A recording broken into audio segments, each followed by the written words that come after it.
कभी देश के सबसे ताकतवर कारोबारी घरानों में शुमार रहा रिलायंस अनिल धीरूभाई अंबानी ग्रुप आज कानून के शिकंजे में घिरा हुआ है।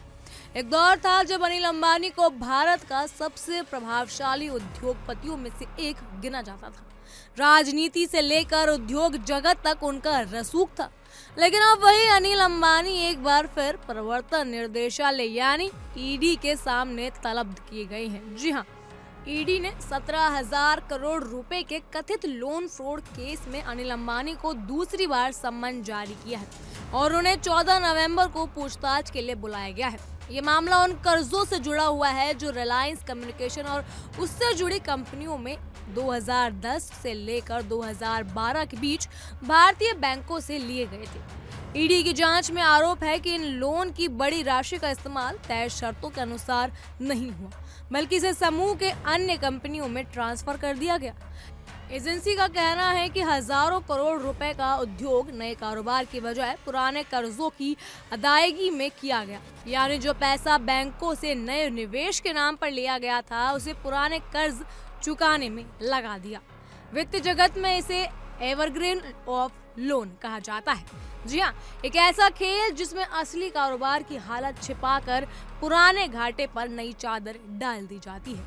ईडी के अनुसार इस पूरे मामले में करीब 40,185 करोड़ रुपए के बकाया अभी भी चुकाए नहीं गए हैं। 5 बड़ी बैंकों ने रिलायंस कम्युनिकेशन के खातों को धोखाधड़ी की श्रेणी में रखा है। एजेंसी का दावा है कि इनमें से लगभग 19,699 करोड़ रुपए एनपीए घोषित किए जा चुके हैं। इतना ही नहीं, ईडी की जांच में ये भी सामने आया है कि कम से कम 13,600 करोड़ रुपए जटिल लेन देन के जरिए देश और विदेश के अलग अलग कंपनियों में ट्रांसफर किए गए ताकि असली पैसे के इस्तेमाल को छुपाया जा सके। ये पूरा मामला केवल ईडी तक सीमित नहीं, कई अन्य सरकारी एजेंसियां भी रिलायंस समूह की जांच में जुटी हुई हैं, जैसे सीबीआई, सेबी, कॉर्पोरेट मामलों का मंत्रालय और सीरियस फ्रॉड इन्वेस्टिगेशन ऑफिस। सबकी नजर अब अनिल अंबानी के कारोबार पर है। कॉर्पोरेट मंत्रालय ने हाल ही में Reliance infrastructure, Reliance communication, Reliance commercial finance और सीएलई प्राइवेट लिमिटेड जैसी कंपनियों में फंड डायवर्जन के आरोपों की जांच शुरू की है। एक अधिकारी के मुताबिक जांच का उद्देश्य ये पता लगाना है कि आखिर फंड डायवर्जन की ये चेन कहां से शुरू हुई और किन लोगों ने इसमें भूमिका रही।